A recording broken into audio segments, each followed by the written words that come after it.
आज आगाज़ करेंगे प्रोग्राम का एक बड़ी स्टोरी से, क्योंकि पाकिस्तान की एक प्रीमियर इंटेलिजेंस एजेंसी ने एक ऐसा नेटवर्क एक्सपोज किया है जिसमें मुबैना तौर पर कस्टम के ऑफिशियल्स और स्मगलर्स मिलकर पाकिस्तान की जो मार्केट्स हैं उसमें ड्यूटी, नॉन ड्यूटी या बगैर ड्यूटी पे किए हुए जो अशिया हैं और इसके अलावा जो स्मगलिंग गुड्स हैं उसकी भरमार किए हुए हैं। और उसका हम आगे चल के आपको बताएंगे भी कि जब ये स्मगल्ड गुड्स किसी भी मार्केट में आती हैं तो वो मईशत को किस तरीके से तबाह करती हैं।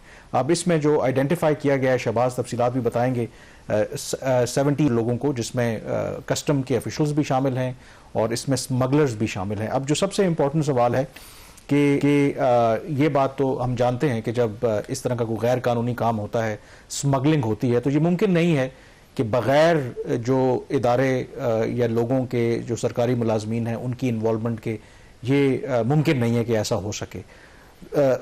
खबर सिर्फ ये है कि इसके अंदर सरप्राइज अब ये चीज़ सामने आई है कि कम से कम इसके बारे में आपको कोशिश की जा रही है। तो डू यू थिंक कि दिस इज सरप्राइजिंग? नहीं, इतने ज्यादा लोग जो सामने आए हैं, इतना सिंपल नहीं है, इसे बहुत बड़ा ये इशू है।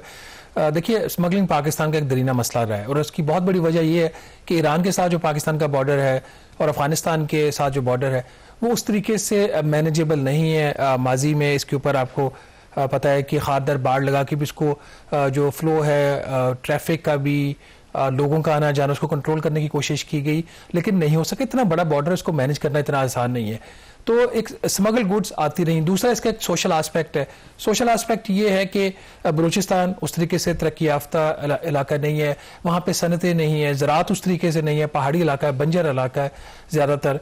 तो वहाँ पे एक जो स्मगलिंग को उस तरीके से एक गैर कानूनी जो एक्टिविटी नहीं समझा जाता, बल्कि वहाँ पे परमिट इशू किए जाते हैं कि आप ईरान से अगर तेल मंगवाते हैं तो उसकी वहाँ से आप मंगवा सकते हैं, जिसको स्मगलिंग कहा जाता है, वहाँ पे उसको कारोबार समझते हैं। फिर एक स्टेज पे ये फैसला हुआ कि चूंकि बहुत ज़्यादा इसका नेगेटिव इम्पैक्ट इकोनॉमी के ऊपर आ रहा था, तो बिल्कुल हर तरह की जो एक्टिविटी थी उसको स्क्वीज कर दी गई। इवेंचुअली उसको थोड़ा सा रिलैक्स किया गया कि एटलीस्ट जो एक कंट्रोल्ड ट्रेडिंग एक्टिविटी है वो बलूचिस्तान की हद तक हो सके।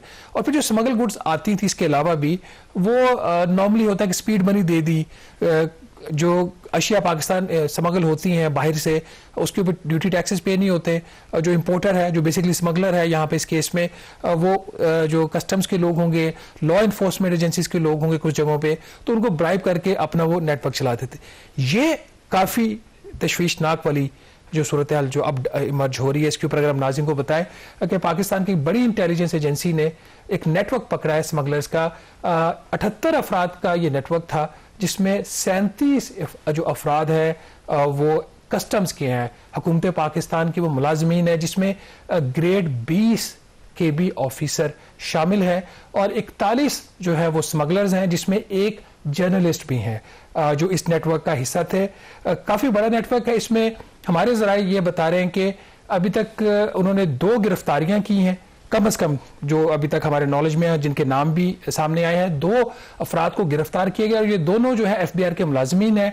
इसके अलावा जो प्राइवेट अगर कोई इसमें अरेस्ट हुई है उसका हम नहीं बात कर रहे। उसके हवाले से इन 2 सरकारी मुलाजमीन ने काफ़ी बड़े इंकशाफात किए हैं और जिसमें उन्होंने नाम लिए कि ये जो नेटवर्क था इसको कौन चला रहा था और इसके बेनिफिशियरी कौन थे। उसकी बेस के ऊपर ये जो 2 गिरफ्तारी हुई बेसिकली मुल्तान और सरगोदा के इलाके से हुई हैं और जो 37 अफराद है ये, और इसके हवाले से अब हुकूमत पाकिस्तान ने फेडरल बोर्ड ऑफ रेवेन्यू ने एक फैक्ट फाइंडिंग इंक्वायरी भी ऑर्डर कर दी है, जिसकी डेडलाइन है 28 फरवरी कि तब तक अपनी तहकीकात ये जो है ये मुकम्मल करेगी।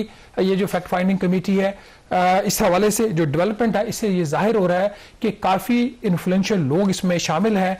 इसमें कुछ ऐसे अफराद के नाम भी आए हैं जो इस वक्त पाक सेक्रेटेरिएट में इंपॉर्टेंट पोजीशंस के ऊपर बैठे हुए हैं। ऑल्दो वो इनोसेंस अपनी क्लेम कर रहे हैं कि उनके से कोई ताल्लुक नहीं, उनको फंसाया जा रहा है। अब ये चीज़ तो फैक्ट फाइंडिंग इंक्वायरी में सामने आएगी कि किस हद तक उनको फंसाया जा रहा है, ये वाकई वो इसमें मुलव्वस है। लेकिन एक नेटवर्क 78 अफराद का, जिसमें 37 अफराद कामरन हुकूमत पाकिस्तान के मुलाजिमीन, ये कुछ स्पीड मनी ब्राइब वाला चक्कर नहीं, ये तो एक प्रॉपर एक नेटवर्क चलाया जा रहा था। अब इसमें जो सबसे अहम सवाल है कि ये अभी जो चेयरमैन FBI है उन्होंने फैक्ट फाइंडिंग इंक्वायरी ऑर्डर की है और उसको वो हेड करेंगे जो मेंबर कस्टम है। अब जो मेरा सवाल है, मेंबर कस्टम इसको हेड नहीं करेंगे। अच्छा, वो हेड नहीं करेंगे, उनसे भी नीचे एक ऑफिसर है। अच्छा, मैं यही सवाल कर रहा हूं कि जिस इदारे के अपने ही लोग जिन पर इल्जाम है, क्योंकि अभी तो हम ये कह रहे हैं कि इल्जाम है बेस्ड ऑन जो 2 लोग पकड़े हैं, उन्होंने जो भी कन्फेशन किया है, तो क्या हम एक फेयर इंक्वायरी की तवक्को कर सकते हैं? क्योंकि आमतौर पर आपको पता है कि जब ये इतना बड़ा नेटवर्क है और आप खुद कह रहे हैं कि इसमें मुबैना तौर पर कुछ ऐसे लोग मुलविस हैं जो बड़े या उनके नाम सामने आए ये की पोजीशंस में वो बैठे हुए हैं, तो do you think that it is wise on part of chairman FBR के आप अपने ही इदारे से कहें कि वो इसकी पहले इंक्वायरी करें? देखिए, ये सवाल मैंने एफबीआर से पूछा था। मैंने बहुत सारे सवाल भेजे थे वजारत खजाना को भी और फेडरल बोर्ड ऑफ रेवेन्यू को भी। दोनों इदारों ने मुझे ऑफिशियली तो जवाब नहीं दिया, लेकिन विदाउट कोटिंग द, मतलब उनके जो नाम साइट के बिना उनके हम बात कर सकते हैं। उन्होंने जो स्टोरी के अंदर उनको मैंने कोट भी किया, नाम उसमें किसी बंदे के नहीं है और उसमें कोई ओहदा हमने मेंशन नहीं किया। मैंने ये सवाल पूछा था कि जी ये जो अक्यूज पर्सनस हैं उसमें जो सीनियर लोग हैं उसमें ग्रेड 20 के भी हैं चंद या 1-2, तो वो कैसे, जिसको इंक्वायरी हेड लगाया गया है वो बासिद मकसूद अब्बासी साहब हैं, चीफ कलेक्टर कस्टम्स हैं इन्फोर्समेंट के इस्लामाबाद में, ये भी ग्रेड 20 के। तो सवाल ये पैदा होता है कि आप एक कैसे ग्रेड 20 का जो ऑफिसर है कैसे दूसरे जो ग्रेड 20 या उस बाकी जो है उनकी वो इन्वेस्टिगेशन फेयर कर सकता है, और खासतौर पर जब इदारे के अपने ही 37 लोग उसमें मुलव्वस हों। तो जो मुझे एफबीआर की तरफ से जवाब ये दिया गया कि बासिद अब्बासी साहब की जो रेपुटेशन है बहुत अच्छी है, वो फेयरली डील कर सकते हैं और वो प्रेशर भी सस्टेन कर सकते हैं। लेकिन कहना एक बात है और जो इसका एक्चुअली होना दूसरी बात है।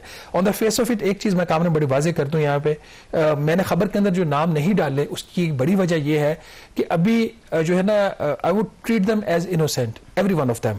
ऑल दो कुछ चीज़ें मैंने खुद भी देखी हैं वो काफ़ी तशवीशनाक हैं, बट जब तक कोई चीज़ साबित नहीं हो जाती तो उनका नाम लेना, उनके डेजिग्नेशन के ऊपर बात करना मुनासिब नहीं है। और हमें ये भी हो सकता है कि समटाइम्स गलत नाम भी लिए जाते हैं इंक्वायरी के दौरान, तो ये फैक्ट फाइंडिंग जब सामने आ जाएगी तो पता चलेगा। बट यहाँ पे जो यहाँ पे जो आपका बुनियादी बात है ना कि क्या ग्रेड 20 का एक ऑफिसर जो है वो अपने ही जो है साथियों के खिलाफ फेयर इंक्वायरी कर सकता है, और जब मामला इतना संजीदा हो।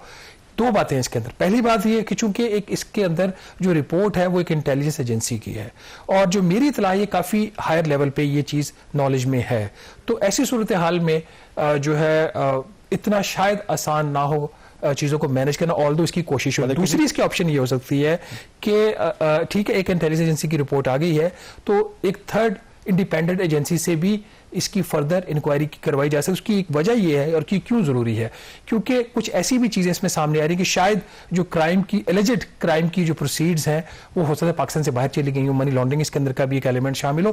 तो एक ग्रेड 20 के ऑफिसर के साथ जिसको एक और ऑफिसर एफबीआर के असिस्ट करेंगे कलेक्टर, उनके ये फैक्ट फाइंडिंग किस हद तक वो इफेक्टिव हो सकती है नहीं, तो ये एक जेन्युइन सवाल है जो रेज मैंने खबर में भी किया और आप भी ठीक बात कर रहे हैं।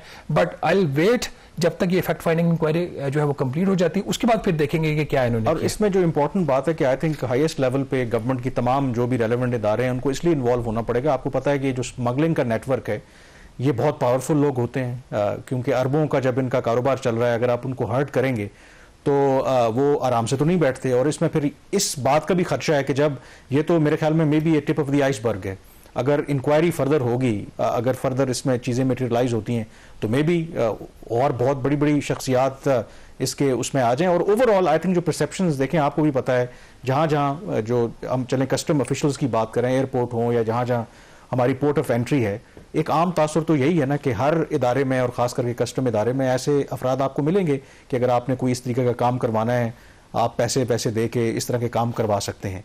जो मैं आगाज़ में भी आपसे ये कह रहा था कि फ़र्क अब ये है कि सबको पता तो है कि ये इस तरह के जो इदारे होते हैं यहाँ पे आप 2 नंबर तरीके से अपने काम करवा सकते हैं, स्मगलर्स को भी पता होता है, सारों को पता होता है। फ़र्क ये है कि ये चेंज क्या आया है, क्या वाकई अब जो इदारे हैं वो सीरियस हैं कि इसको इस मसले को हल करना है, क्योंकि ये आपकी खबर में जो इंडिपेंडेंट स्टडीज़ भी हैं, मसलन इसमें जो चीज़ें स्मगल हो रही हैं, एक सिगरेट्स हैं बहुत बड़ी उसकी तादाद है, और इस चक्कर में जो रेवेन्यू का लॉस हो रहा है वो कोई 250 अरब रुपए है बहुत बड़ा ये सिर्फ एक सिगरेट की वजह से 250 अरब रुपए फर्ज करेंगे। अगर इसको सिर्फ रोक दो, शायद इससे आगे चल के हम डिस्कस भी करेंगे कि मे बी गवर्नमेंट इस पोजीशन में आ जाए कि जो तनख्वाहदार तबके के ऊपर बोझ डालती है उधर से ही रिलीफ मिल जाए। अगर इस वाले सिर्फ सिगरेट्स के जो स्मगलिंग का इशू है ना, इसको एड्रेस कर लें तो तनख्वाहदार तबके से आपको इजाफी टैक्स लेने की जरूरत नहीं, आप उनको वैसे ही माफ कर सकते हैं। तो मेरा सवाल ये है कि क्या ये एक पॉलिटिकल विल आपको नजर आ रही है कि अगर वाकई इंक्वायरी होती है और कल आज सिर्फ एफबीआर के लोग मुबैना तौर पर कस्टम के लोग सामने आए हैं,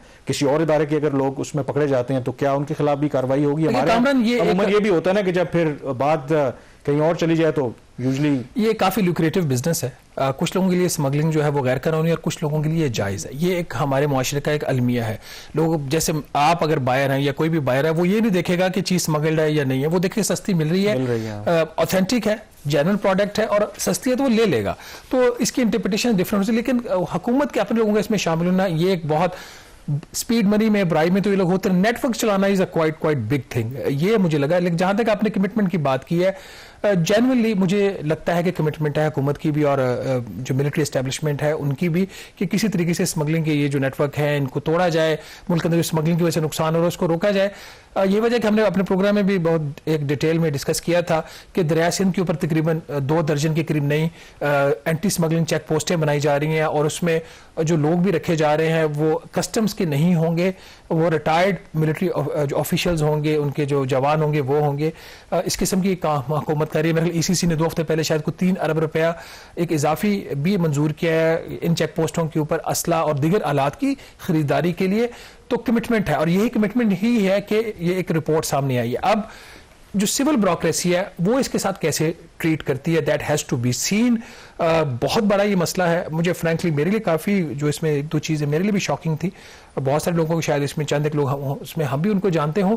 तो मैं इसलिए कह रहा हूँ ना कि अभी मैं अपना इस पर बिल्कुल फाइनल माइंड नहीं फ्रेम कर रहा कि वाकई ये जो लोग आइडेंटिफाई हुए हैं वो सही है या नहीं। बट एक चीज़ इंपॉर्टेंट है, ये जो लोग गिरफ्तार हुए हैं उन्होंने ये नाम लिए हैं और इसलिए इसके अंदर थोड़ा सा इसको वजन देने की शायद रियलिटी कि आज भी बावजूद इसके कि जो भी इकदाम गवर्नमेंट ने किए हों, सिगरेट्स के हवाले से चलें एक बात कर लेते हैं, आज भी आपको पाकिस्तान के हर हिस्से से स्मगल्ड जो सिगरेट्स हैं वो मिल जाएंगे।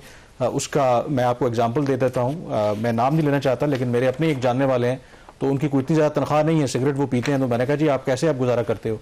उन्होंने कहा जी अभी भी मिलते हैं, मतलब वो ख़ास जगह से मिल जाते हैं जो स्मगल्ड सिगरेट्स हैं।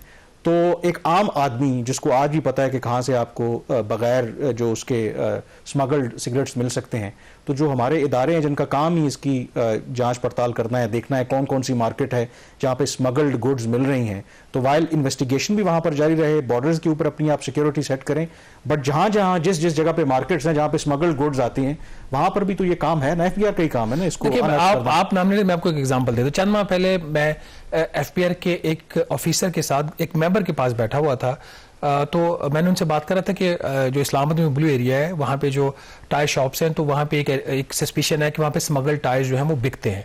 तो मैंने उनसे कहा आप इसके ऊपर एक्शन क्यों नहीं लेते? उसने कहा राना साहब आप क्या बात कर रहे हैं, आप स्मगल टायर्स की बात करें ब्लू एरिया में जो यहाँ से ½ किलोमीटर अवे है। उन्होंने कहा हमारी, ये मैं आप ऑफिसर की बात कर रहा हूँ ग्रेड 21 के, उन्होंने कहा हमारी जो कैंटीन है एफबीआर की वहाँ पे स्मगल्ड सिगरेट्स बिकते हैं। ये मतलब मैं सिर्फ मैं और वो ऑफिसर ही थे, उसमें 2-3 और लोग भी थे। पर नाज़रीन अभी तक हम इस नेटवर्क को मुबैना ही कहेंगे जब तक फर्दर हुकूमत इसके ऊपर खुद डिक्लेयर नहीं करती इन चीज़ों की ऊपर के ये जो 78 अफराद इसमें आइडेंटिफाई हुए हैं जिसमें 37 जो गवर्नमेंट के मुलाजमीन है, या तो उसमें इनोसेंट कितने हैं, किसके ऊपर सही इल्ज़ाम लगा, किसके ऊपर गलत इल्ज़ाम लगा। विल एक्सपेक्ट कि गवर्नमेंट फेयर इंक्वायरी करेगी, ये नहीं देखेगी इसमें कोई बहुत इन्फ्लुएंशियल लोग है या नहीं है, क्योंकि ये जो कमिटमेंट है ना इस दफ़ा स्मगलिंग को ख़त्म करने की, जैसे भी कामरान भी बात कर रहे थे, वो हाईएस्ट लेवल से आ रही है। तो अगर हाईएस्ट लेवल से कमिटमेंट है तो आई एक्सपेक्ट एटलीस्ट कि जो नीचे लोग हैं वो अपने ताल्लुकात को नहीं देखेंगे, वो किसी का चेहरा नहीं देखेंगे और ईमानदारी से इसको किसी पाया तकमील तक पहुंचाएंगे। जब मैंने एफबीआर से कुछ सवाल भेजे तो उन्होंने मुझे जवाब तो नहीं दिया, लेकिन जो बैकग्राउंड में उनकी तरफ से हमें कहा गया वो हम बता देते हैं, क्योंकि ये ऐसा इशू जिसके ऊपर हुकूमत का एक मौक़िफ़ आना जरूरी था। कोशिश हमने की, हुकूमत खुद ऑन द रिकॉर्ड नहीं आई, ना वजारत खजाना ना फेडरल बोर्ड ऑफ रेवेन्यू, लेकिन जो मैंने जब उनसे कुछ सवाल पूछे तो मुझे जो आगे से एक स्टेटमेंट दी गई वो ये थी कि the chairman of FBI Rashid Langrial has ordered the member custom to launch a fact-finding inquiry into the affairs of various officers and officials of Pakistan Customs as well as certain private individuals of the smuggling network based on a source report received in his office. One और दूसरा उन्होंने ये कहा कि ये जो source report है किस चीज के ऊपर बेस करती है, मजीद जो हम एफबीआर की तरफ से बैकग्राउंड में कहा गया, the source report is reportedly based on confessions made by certain officials and smugglers who had previously been apprehended and investigated by the agency. Commitment है और इसकी एक वाजे मतलब पहला रिपोर्ट का आना और फिर चेयरमैन एफबीआर का इसके ऊपर फैक्ट फाइंडिंग कमेटी बना देना. होपफुली जब चीजें क्लियर हो जाएंगी, अगर तो ये रिपोर्ट गलत है तो वो भी चीज वाजे आनी चाहिए, अगर रिपोर्ट सही है तो जो एक्शन लिया गया वो भी सामने आना चाहिए. क्योंकि आईएमएफ की भी डिमांड है कि जो ऑफिसर्स हैं उनके असासे क्या है और उनकी आमदन क्या है, उसमें मिसमैच इतना ज्यादा क्यों है. तो